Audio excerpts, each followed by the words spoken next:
Oke, hari ini saya ingin membahas tentang sesuatu yang saya terinspirasi dari permainan catur. Jika kita melihat permainan catur, ya kita tahu ada beberapa bidak di situ ya. Ada raja, menteri, peluncur, kuda, benteng, dan ada pion. Dan ketika kita perhatikan, ya, di antara semua bidak-bidak itu, semua mempunyai kekuatannya masing-masing. Semua mempunyai keunggulan masing-masing dan fungsinya sendiri. Tapi ada satu bidak, pion, yang jumlahnya banyak, tapi pergerakannya terbatas dan fungsinya hanya sebagai bagian dari untuk melanggengkan pergerakan bidak-bidak yang lain. Bidak itu disebut dengan pion. Jadi kalau kita bermain catur, ya, hampir semua permainan catur pasti dimulai dengan pergerakan pion. Hampir setiap permainan catur, bidak yang pertama bergerak adalah pion. Tapi kalau kita perhatikan komentar-komentar, ya, kalau kita nonton pertandingan catur, kita lihat, dengar komentarnya, yang paling dibahas adalah kemana peluncur akan bergerak, kemana kuda akan melangkah, kemana benteng akan melindungi. Itu yang akan terus dibahas. Sementara pion, ya, yang mana dia jumlahnya adalah setengah dari bidak yang ada di catur, yang mana dia yang memulai langkah dan dia yang biasanya selalu terdepan, itu sangat jarang dibahas dan pergerakannya sangat terbatas. Ya, dia tidak bisa mundur, dia tidak bisa ke samping, hanya bisa ke depan. Dan ketika ingin memakan pun, memakannya harus melangkah agak nyerong ke samping. Jadi kalau kita perhatikan tentang pion, ya, mungkin kalau tidak ada pion dalam permainan catur, ya, maka peran-peran yang dimiliki oleh benteng, kuda, peluncur, menteri, bahkan raja itu seolah-olah ya sangat tidak sepenting itu lagi. Ya, karena mereka akan langsung berhadapan dengan pasukan musuh. Ya. Jadi kalau Anda tanya, ya, kepada para grand master, ya, orang-orang yang hebat di bidang catur, apakah pion itu penting? Maka saya yakin jawabannya pion adalah bagian yang sangat penting dari permainan. Tapi apakah pion berharga? Nah, di sini kuncinya. Apakah pion itu berharga? Ya, pion fungsinya untuk dikorbankan. Pion fungsinya adalah dia untuk memberi jalan bidak-bidak penting yang ada di belakang. Dan kalau kita masukkan dalam kehidupan kita, ya, kita akan bertanya, apakah dalam kehidupan ini saya adalah pion? Dan mungkin kebanyakan kita adalah pion. Ya, kebanyakan kita adalah pekerja yang posisinya paling bawah. Ya, yang kedatangan dan kepergiannya itu seolah-olah ya tidak ada nilainya. Silahkan kalau mau resign aja. Banyak kok orang yang mau jadi pion-pion berikutnya. Ya. Saya kemudian tidak mengatakan bahwa menjadi pion itu sesuatu yang hina. Menjadi pion itu sesuatu yang ya tidak mempunyai nilai. Ya, sesuatu yang perlu ditinggalkan. Tidak. Yang ingin saya bahas di sini adalah ya kalau dalam catur ya memang sudah didesain fungsinya seperti itu. Tapi ketika dalam hidup kita memiliki peran sebagai pion, ya, apakah kita mau diperlakukan seperti pion-pion yang ada di papan catur itu? Apakah kita mau hanya diperankan sebagai orang yang terdepan, yang paling pertama melangkah, tapi fungsinya hanya untuk dikorbankan? Fungsinya hanya untuk memberi jalan untuk kesuksesan langkah bidak-bidak penting yang ada di belakang kita. Ya.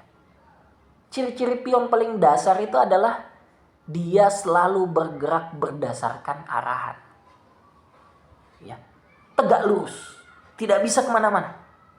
Ya, hanya bisa ke depan, ke samping untuk memakan saja. Ya, selain itu lurus. Ya, tidak mempunyai opsi yang lain. Tidak bisa ke belakang, tidak bisa ke samping, tidak bisa nyerong kecuali makan.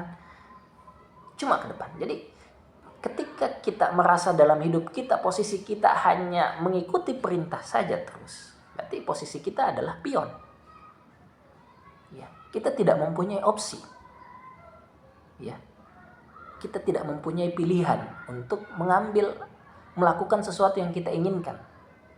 Dan yang lebih parahnya lagi, ya, fungsi pion itu adalah berkorban, ya, mengorbankan diri, mengusahakan sesuatu untuk hasil yang tidak akan dia miliki. Ya, kalau kita lihat di perusahaan, ya, perusahaan itu orang yang paling banyak mendapatkan keuntungan adalah owner, beneficial, ya, orang yang memiliki perusahaan. Tapi kalau kita lihat dari segi kelelahan, kecapean, maka orang yang paling capek, orang yang paling lelah, orang yang paling banyak menguras keringatnya untuk perusahaan adalah pekerja. Saya tidak kemudian mengatakan pekerja harus dapat gaji paling tinggi. Tidak, ya. Perusahaan tidak akan ada kalau tidak ada owner. Perusahaan tidak akan ada kalau tidak ada pemodal. Tapi yang saya ingin tekankan di sini adalah begitu jauh, ya,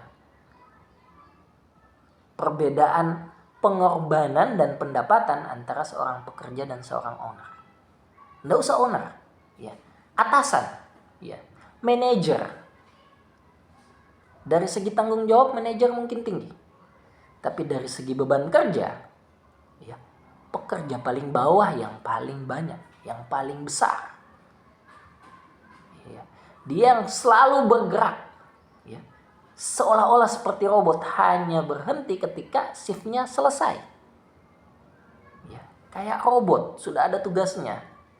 Ya, tapi kalau kita lihat gajinya, ya, selalu lebih tinggi manajer. Tidak akan pernah terjadi pekerja gajinya lebih tinggi dari manajer. Ya. Nah, yang ingin dipertanyakan adalah, ya, ketika kita ingin melakukan sesuatu, kita ini kan manusia. Sebagai manusia, ketika kita melakukan sesuatu, ya, istilahnya kalau dalam ekonomi itu transaksi. Kita melakukan sesuatu, maka apa yang akan kita dapatkan? Ya, kita mengorbankan untuk mendapatkan sesuatu. Nah, ketika kita berfungsi sebagai pion dalam kehidupan, ya, kita bekerja, maka yang paling dasar untuk kita pertanyakan adalah apa yang akan saya dapatkan. Ya, kita bukan pion di papan catur yang memang fungsinya hanya untuk dikorbankan, hanya untuk memberi jalan bidak-bidak lain di belakang. Tidak. Ya, kita fungsinya sama. Ya, yang namanya manusia. Ya, yang namanya manusia itu terlepas dari apapun jabatannya, terlepas dari apapun tanggung jawabnya, itu mempunyai derajat yang sama. Maka ketika kita mempunyai derajat yang sama, kita mempunyai hak untuk menuntut, ya, keuntungan atau mungkin hal-hal positif yang kita dapatkan dari apa yang kita korbankan. Ya. Sebagai pekerja, mungkin level paling bawah, jongos lah, atau karyawan, ya, kita harus tahu bahwa seberapa penting peran kita, ya, seberapa bernilai diri kita dalam pergerakan perusahaan, dalam kesuksesan bisnis, atau dalam keberjalanan sebuah organisasi mungkin. Nah, dengan mengetahui seberapa penting posisi kita, maka kita bisa mulai untuk bergaining, untuk melakukan tawar-menawar, untuk menuntut lebih, Bukan untuk menuntut lebih, untuk menuntut hal-hal yang lebih layak untuk kita. Ya. Karena kita harus sadar, ya, diri kita itu juga punya kebutuhan. Ya. Jangan sampai yang terjadi saat ini, ya, kita itu lelah bukan untuk diri sendiri. Ya. Kita itu terus-menerus melakukan itu semua karena ketidakberdayaan, keterpaksaan. Seolah-olah kita tidak mempunyai opsi lain. Ya. Karena yang terjadi nanti, ya, ketika hidup ini terus berlangsung karena keterpaksaan, ya, ada istilahnya nanti burnout. Kita sudah capek secapek-capeknya. Pikiran itu sudah kehilangan motivasi untuk melakukan sesuatu. Dan ketika level kita itu karyawan, level kita itu pekerja, jongos, ya, maka kita akan sadar, ya, istilahnya hidup kita itu dari paycheck to paycheck, dari gaji ini ke gaji selanjutnya. Ya, atau lebih kasarnya lagi, hand to mouth, ya. Apa yang kita dapat hari ini itu yang kita makan. Kalau kita tidak dapat apa-apa berarti kita tidak makan. Ya. Mindset yang terjadi, ya. Mindset yang terjadi saat ini pada kebanyakan kita adalah hidup kita itu penuh kekhawatiran akan kewajiban-kewajiban yang kita dapatkan sebagai pekerja. Jadi tidak ada istilahnya kalau mau dibilang healing, ya. Healing itu hanya mungkin kalau dibayangkan ketika kita meninggalkan kantor. Itu istilahnya healing, meninggalkan tempat kerja. Tapi beban pikiran itu abadi. Ada di pikiran terus, ya. Baru saja keluar kantor, masukkan kunci ke motor, nyalakan motor, itu sudah pikiran, ya. Sisa beban kerja hari ini apa? Besok yang saya harus lakukan apa? Ya. Beban-beban kerja saya yang belum selesai itu apa saja? Ya, padahal kita baru meninggalkan kantor, kita sudah memikirkan beban selanjutnya. Ya, belum lagi ketika sampai di rumah tiba-tiba dapat WhatsApp, dapat telepon, dapat email dari atasan untuk menambah beban kerja selanjutnya atau evaluasi dari hal-hal yang kita anggap sudah selesai. Semakin membuat kita sangat-sangat kelelahan, ya. Walaupun kita tidak melakukan apa-apa, tapi pikiran ini penuh, ya. Dan yang paling penting, ya, ketika posisi kita masih pion, masih pekerja, karyawan, ya, kita harus mengevaluasi apakah hidup kita ini sustainable. Apakah hidup kita ini bisa diandalkan untuk hidup yang terus-menerus. Ya, kita kan tidak tahu kapan kita akan meninggal. Apakah kita meninggal di umur 30, 40, apakah kita meninggal sampai di umur 80, 70. Ya.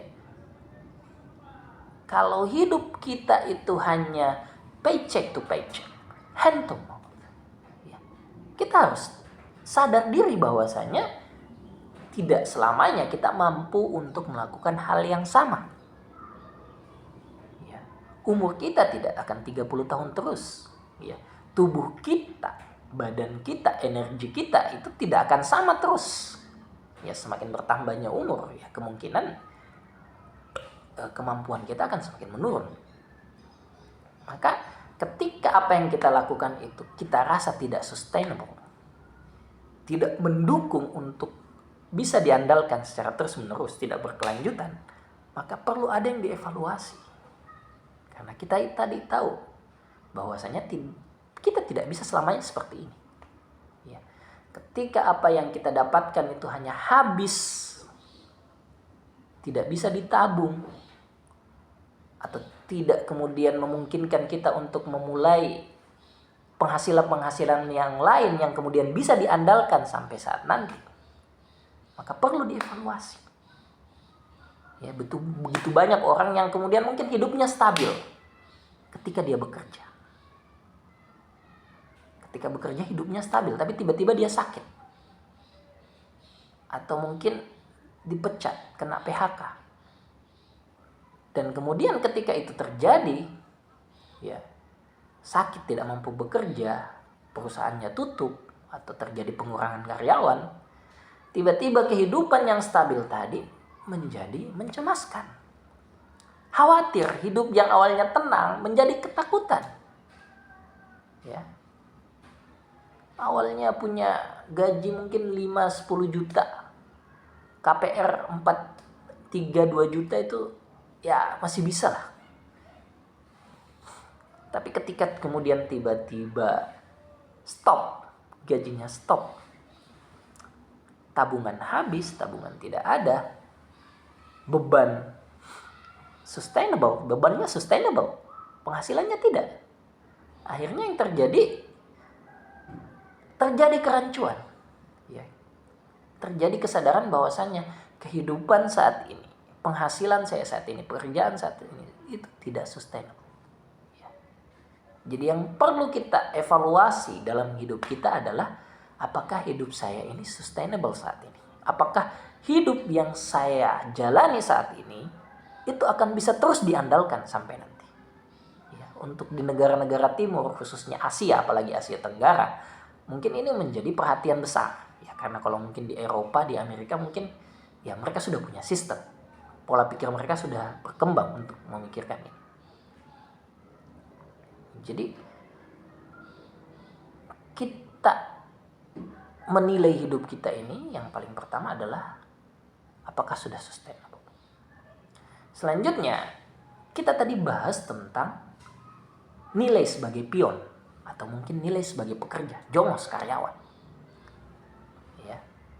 Kita tahu sebagai pihak paling bawah, ya mungkin kita hidupnya diatur-atur saja, tapi kita harus menyadari kita itu punya nilai. Ya. Kita itu harus menyadari bahwasanya kita itu punya nilai. Nilainya apa? Ya mungkin bukan sesuatu yang bisa sangat dibanggakan. Tapi ketika kita punya nilai, berarti orang itu punya kepentingan terhadap keberadaan kita. Ya. Yang paling dasar mungkin nilai sebagai pion lah. Ya. Pion itu adalah pihak yang akan dikorbankan. Maka kita harus memberi nilai. Pengorbanan kita ini harus diberi nilai. Ya.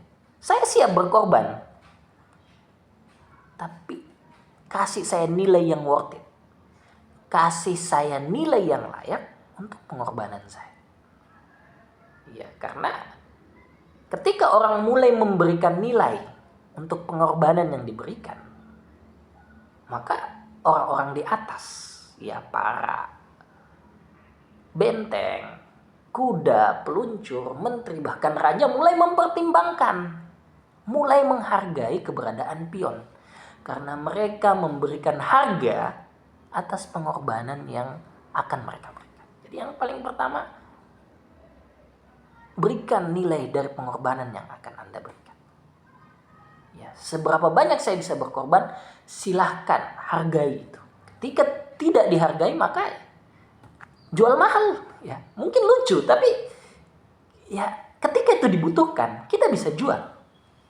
Ya, bahkan ketika yang dijual itu adalah pengorbanan. Ya, jual itu.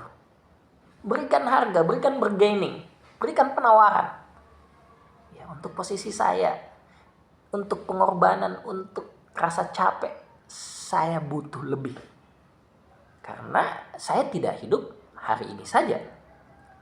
Ya, sebisanya saya mau hidup ya selama mungkin ya, mungkin 60, 70, saya akan punya anak, bukan punya cucu, dan saya ingin hidup saya itu bukan enak ya, stabil tidak saat ini saja, tapi ke depannya juga. Ya. Itu yang penting. Ya. Jadi ketika kita ingin melihat nilai kita sebagai seorang pion, ya jangan pernah menyamakan pion itu sama dengan pion yang ada di papan catur. Tidak, kita ini manusia, kita bukan bidak, bukan benda mati. Kita mempunyai hak. Dan secara hak, kita memiliki hak yang sama dengan orang-orang yang mungkin posisinya lebih tinggi dari kita. Yaitu hak untuk hidup, hak untuk dipenuhi kebutuhannya, dan lain-lain. Nah, perlu kita evaluasi karena kita seharusnya paham, ya, dalam organisasi atau dalam perputaran, ya, dalam sebuah sistem itu semua pihak mempunyai nilai. Ya, kalau kita mau lihat buktinya, ya, ketika mereka memperjuangkan nilai, kita bisa lihat contohnya mungkin karyawan Boeing.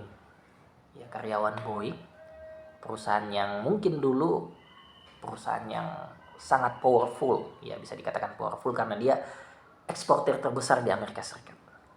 Ya, tapi kemudian terjadi masalah, mungkin ada masalah di pengawasan kualitas dan lain-lain.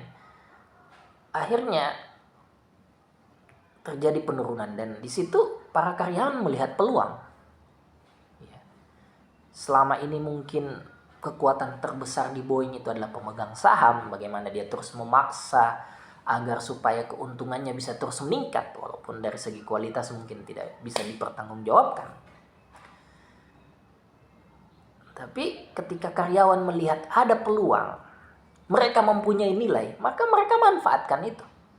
Ya, ketika produksi Boeing mulai menurun karena ada masalah-masalah yang terjadi, karyawan melihat peluang. Kemudian dia menggunakan peluang itu untuk menunjukkan powernya, menunjukkan kekuatannya, menunjukkan nilai yang dia punya.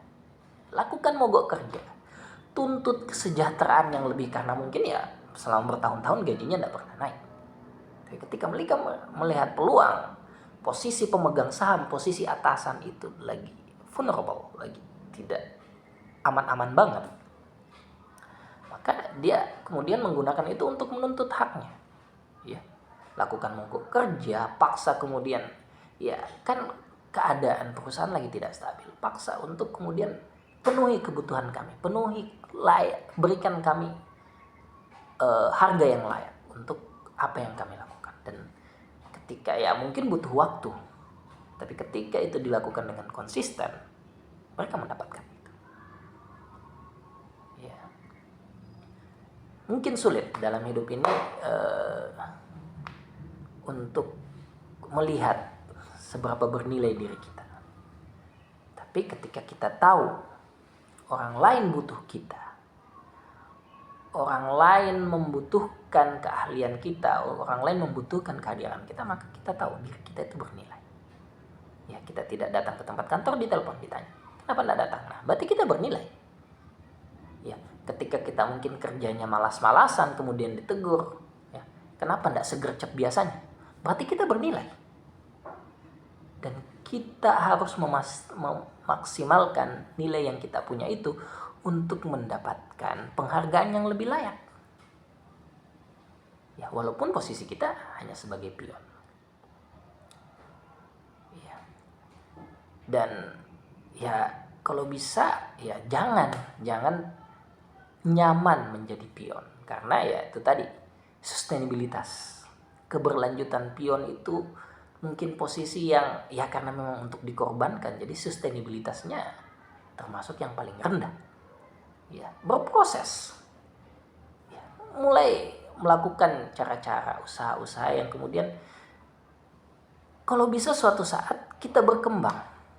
Ya, kalau kita jadi pion dalam catur pun, pion pada akhirnya bisa menjadi menteri. Tidak bisa jadi raja mungkin di catur, tapi bisa menjadi menteri. Walaupun ya bisa menjadi menteri saya satu pion saja. Tapi ketika kita melihat ada opsi untuk bisa berubah, ambil opsi itu. Ya. Langkah-langkah dasar saja. Banyak orang yang kemudian kita lihat dia menjadi PNS, dia menjadi karyawan, tapi dengan memanfaatkan posisinya sebagai PNS karyawan, dia kemudian mengumpulkan modal. Perlahan-lahan secara pelan-pelan membuka bisnis, ya. Dan ketika dia sudah bisa, bisnisnya sudah aman, sudah berjalan dengan baik, maka dia bisa dengan mudah keluar dari posisinya sebagai karyawan, pegawai, karena dia sudah bisa memposisikan dirinya sebagai raja. Ya, dan ketika posisi kita sudah sebagai raja, ya kita evaluasi juga.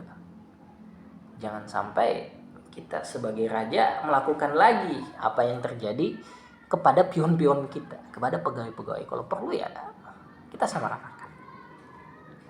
Ya. Jadi dalam hidup ini ya walaupun kita sebagai pion, tetap kita harus mengevaluasi diri kita. Jangan kita mau stagnan di situ saja. Jangan kita mau menikmati ketika kita dikuras.